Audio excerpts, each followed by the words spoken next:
Assalamualaikum teman-teman, perkenalkan nama saya Muhammad Faiz Cahyo Yuswono dari SMP Negeri Sertaman kelas 8D nomor absen 23. Di sini saya mendapatkan tugas dari sekolah untuk mencari informasi dan mewawancarai narasumber dari berbagai tempat bersejarah di daerah Sidoarjo. Iya gitu saya.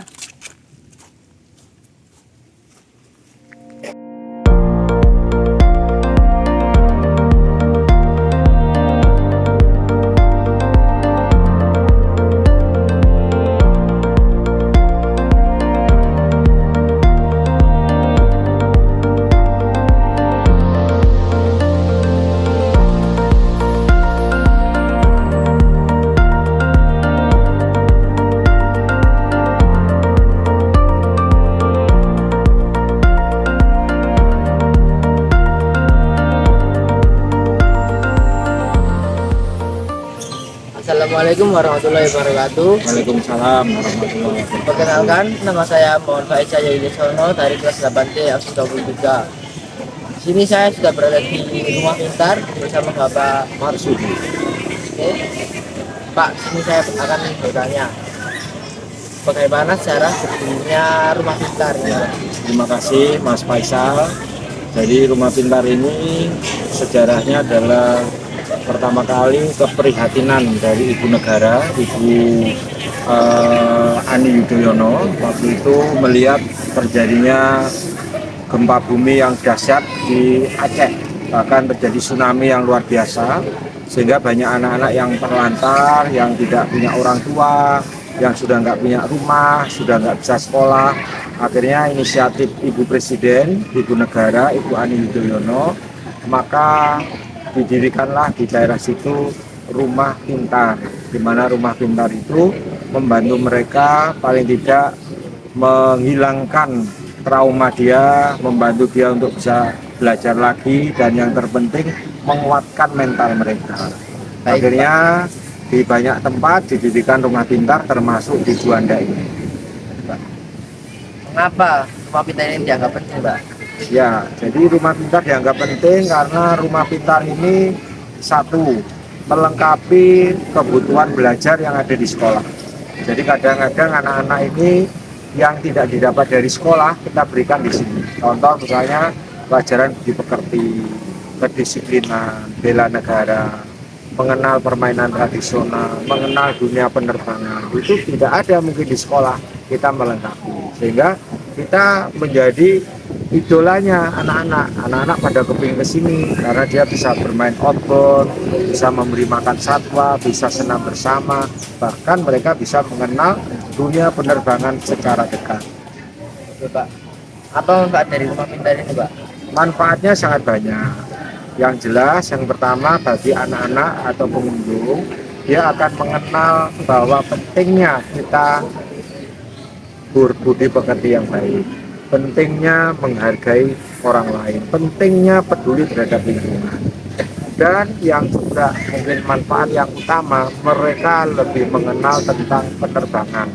Karena rumah pintar ini letaknya berdekatan dengan Pangkalan Udara Angkatan Laut Juanda, sehingga disitulah anak-anak lebih mengenal pesawat-pesawatnya Angkatan Laut, pesawat-pesawatnya komersial, dan sebagainya. Baik, Pak, yang terakhir, apa pesan Bapak untuk pengunjung untuk generasi muda, terutama untuk menghargai peninggalan sejarah? Ya, hanya satu yang saya pesankan. Jangan sekali-sekali meninggalkan sejarah, karena sejarah adalah modal dari kebesaran suatu negara. Seperti Amerika, mereka tidak meninggalkan sejarahnya, sehingga Amerika menjadi negara yang besar. Dan sekali lagi, bangsa yang besar adalah bangsa yang menghargai sejarah. Baik, Pak. Terima kasih atas Terima wawancaranya, Pak. kasih. Sekian wawancara dari saya, kurang lebihnya mohon maaf. Wassalamualaikum warahmatullahi wabarakatuh.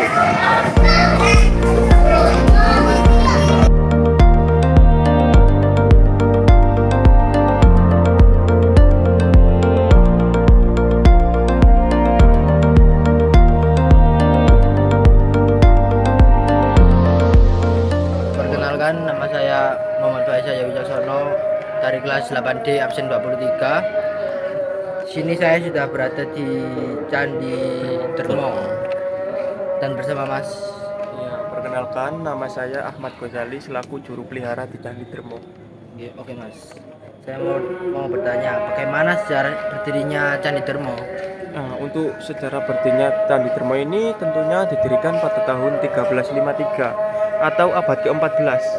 Pada waktu itu dipimpin sama Adipati Terung pada masa kekuasaan Raja Hayam Wuruk pada masa kerajaan Majapahit. Apa fungsi dari Candi Dermo ini, Mas? Nah, untuk fungsi Candi Dermo ini sebenarnya ini adalah bukan candi. Ini adalah sebuah gapura pintu gerbang menuju bangunan suci. Nah, berhubung peradaban Hindu Islam, Candi Dermo ini beralih fungsi sebagai tempat peribadatan. Mengapa Candi Dermo ini dianggap penting, Mas? Nah, untuk Candi Dermo ini dianggap penting karena Candi Dermo ini adalah bekas peninggalan leluhur yang patut dijaga dan dilestarikan. Supaya apa? Supaya generasi penerus atau generasi pemuda sekarang itu tahu bahwa di Indonesia itu kaya akan beragam budaya dan situs-situs bersejarah. Gitu. Menurut Mas, apa yang bisa dipelajari oleh generasi muda dari sejarah bangunan ini, Mas? Untuk menurut saya atau pendapat saya kepada pemuda-pemuda generasi sekarang itu yang pertama ini tentunya kedisiplinan, karena membuat candi atau bangunan-bangunan kuno itu membutuhkan kedisiplinan dan kerapian. Oke, yang terakhir Mas, adakah pesan khusus untuk pengunjung khususnya generasi muda dalam menghargai peninggalan sejarah? Untuk pesan-pesan khusus terhadap pengunjung atau wisatawan Candi Dermo atau situs-situs lainnya itu bagaimana ya, untuk pengunjung itu sebaiknya kayak membuang sampah itu pada tempatnya, terus memahami karakter-karakter atau situs-situs tersebut dan mempelajari agar anak cucu atau generasi kita itu tahu gitu. Oke Mas, makasih ya Mas atas wawancaranya. Sekian wawancara dari saya, kurang lebihnya mohon maaf. Wassalamualaikum warahmatullahi wabarakatuh.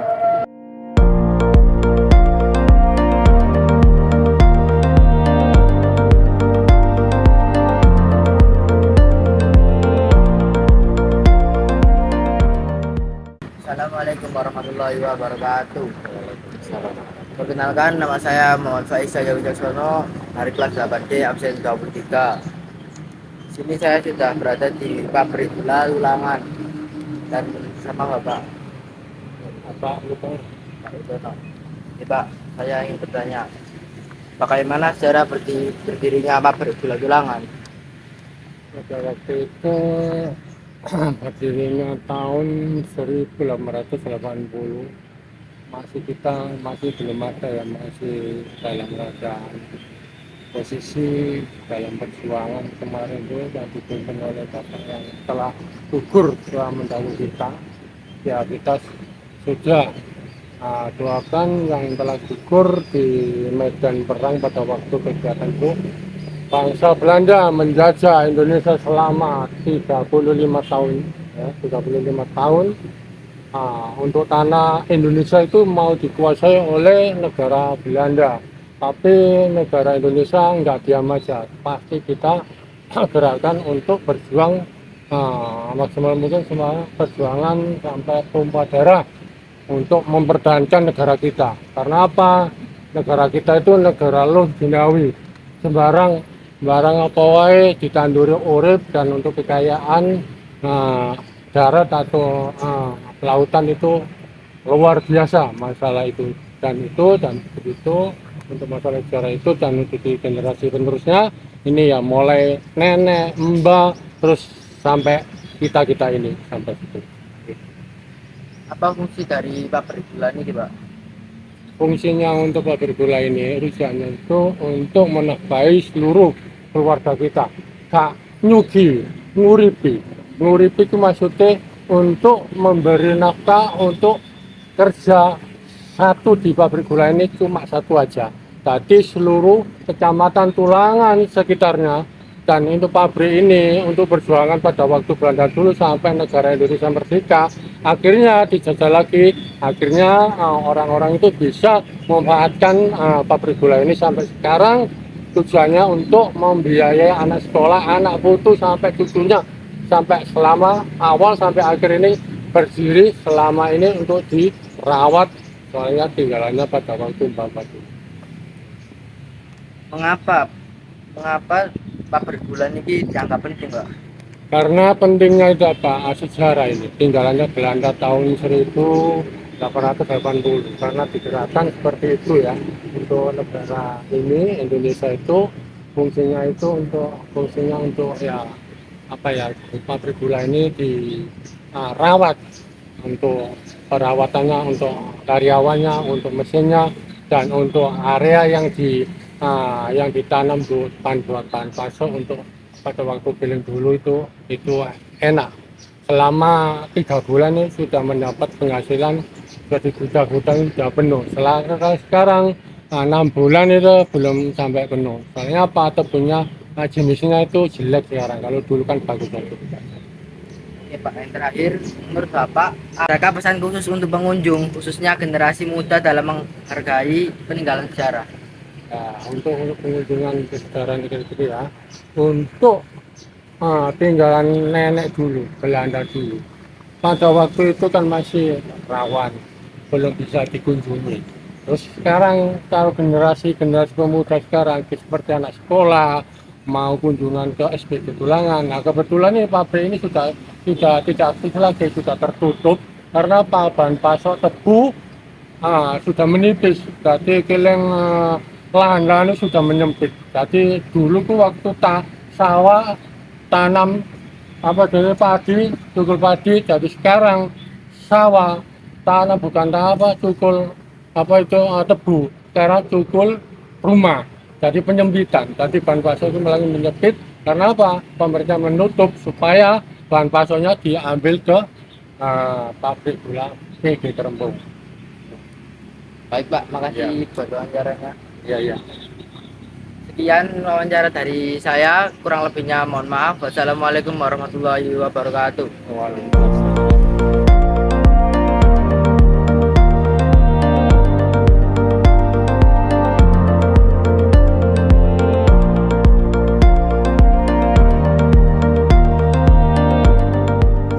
Assalamualaikum warahmatullahi wabarakatuh. Perkenalkan, nama saya Muhammad Faiz Wijasono dari kelas 8D absen 23. Di sini saya sudah berada di Museum Hutan Tular dan bersama Mas Arif. Oke, Mas Arif. Mas, saya mau bertanya nih, apa sejarah berdirinya Museum Hutan Tular ini, Mas? Jadi Museum Hutan Tular ini tuh berdiri sejak tahun 1933, didiriin sama von Weber, itu orang keturunan Belanda Jerman. Tapi dia tuh suka mengkoleksi benda-benda bersejarah di Nusantara pada waktu itu. Kemudian itu tuh masih di rumahnya dia sendiri. Itu masih koleksi pribadi, kemudian itu baru diresmikan menjadi museum, namanya Stedelijk Historisch Museum, itu tahun 1937. Kemudian dari 1937 sampai saat ini tuh sudah berpindah. Dari yang tadi di Surabaya itu udah 5 kali pindah. Terakhirnya itu yang kelima ini di Sidoarjo ini. Karena memang museum ini punya banyak banget koleksi, itu ada 15.000 koleksi. Alhasil kita perlu tempat itu yang lebih luas lagi buat ngedisplaynya. Jadi kurang lebih seperti itu kayak sejarahnya dari Museum Hutan Tular ini. Baik Mas, apa manfaat dari Museum MP Hutan Tular ini, Mas? Jadi Museum Hutan Tular ini tuh didirikan ya sebagai tempat pelestarian benda-benda bersejarah. Selain dilestarikan, kita juga memanfaatkan kayak teknologi masa lalu. Jadi itu kita juga banyak belajar dari arsip-arsip, terus dari kayak candi-candinya juga gitu, dari arca-arca ini seperti ini yang kita koleksi di sini gitu. Fungsinya sih secara singkatnya sih seperti itu, Mas. Oke, Mas. Mengapa Museum MP Hutan Tular ini dianggap penting, Mas? Karena di sini memang menyimpan banyak sekali informasi dari masa lalu, Mas. Seperti kayak ini. Kalau kita mau belajar tentang Hindu Buddha, teman-teman di sini bisa lihat mulai dari ada arca koleksi Hindu di depan kita di sini, terus ada arca Buddha di sana. Ini kita bisa lihat mulai dari bentuknya, reliefnya dia, terus ukurannya itu kayak dia tuh beda dari sama museum atau objek yang ada di Jawa Tengah. Jadi tuh tiap benda di daerah Indonesia tuh juga beda-beda gitu. Misal candi atau arca di Jawa Timur sama Jawa Tengah itu juga beda. Kayak kalau di Jawa Tengah itu lebih ke ukuran asli biasanya. Kalau di Jawa Timur tuh miniaturnya gitu, jadi nggak sebesar ukuran asli. Misal kayak ini ada arca Buddha, kalau di sini nggak seukuran manusia aslinya, tapi kalau di Jawa Tengah itu seukuran manusia aslinya gitu. Salah satunya itu kayak dari contoh Hindu Buddha. Masih ada lagi koleksi yang lainnya kayak koleksi prasejarah, koleksi teknologika, terus koleksi masa kolonialisme itu berisi peninggalan-peninggalannya senjata-senjatanya Belanda atau VOC. Di belakang juga terus ada koleksi etnografi, ada kain batik, terus ada wayang beber dan wayang-wayang lainnya, kemudian ada keris, ada senjata-senjata tradisional juga yang lainnya di ruang pusaka sana di belakang. Seperti itu menariknya ya. Oke Mas, menurut Mas, apa yang bisa dipelajari oleh generasi muda dari sejarah bangunan MI Nusantara ini Mas? Kalau dari sejarah bangunannya di sini, mungkin kita lebih bisa belajar tentang keanekaragaman bentuk bangunan dari masa lalu ya. Contohnya dari bangunan-bangunan lawas di Jawa, itu kan furnitur tuh klasik banget. Kayak dia tuh berornamen kayak sulur atau tumbuhan, karena memang setelah adanya Sunan yang datang ke Nusantara yang menyebarkan agama Islam, itu umat muslim itu dilarang untuk menggambar atau membentuk motif hewan karena akan dimintakan pertanggungjawaban nanti di akhir. Alhasil masyarakat Jawa mengukir atau membuat gambar itu berbentuk tumbuhan, berbentuk kayak sulur gitu. Itu juga punya arti mempunyai hidup atau umur yang panjang gitu kalau sulur. Terus apalagi ya, kayak kalau keunikannya di sini tuh banyak banget relief, kayak ada relief alam, terus ada apalagi di sini ya, relief alam, ada relief tokoh juga gitu. Jadi banyak banget keunikan bangunan dari masa lalu yang kita tuh perlu tahu sebenarnya. Kayak unik-unik banget bentuknya, nggak kayak bangunan-bangunan sekarang yang lebih modern dan minimalis. Di sini pun masih bangunannya semua ini pakai atap ya genteng sih, nggak pakai yang atap miring kayak bangunan sekarang gitu kan, yang udah jadi satu gitu. Mungkin itu aja sih Mas. Oke Mas, yang terakhir, adakah pesan untuk pengunjung khususnya generasi muda untuk menghargai peninggalan sejarah?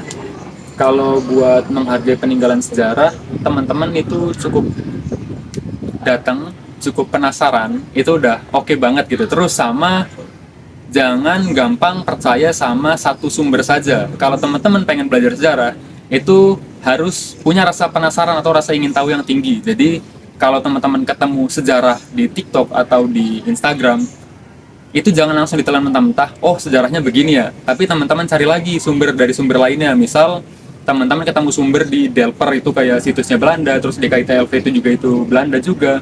Itu lebih bagus dibanding teman-teman cuma buka TikTok langsung percaya gitu. Itu bisa jadi ya kesalahan berpikir nanti, karena bisa berbeda gitu. Karena kalau udah masuk media itu pasti sudah diolah gitu. Nah kalau teman-teman penasaran sama sejarah yang aslinya, itu diulik sendiri itu lebih asik beneran deh. Baik Mas, makasih. Yoi, sama-sama. Sekian wawancara dari saya, kurang lebihnya mohon maaf. Wassalamualaikum warahmatullahi wabarakatuh.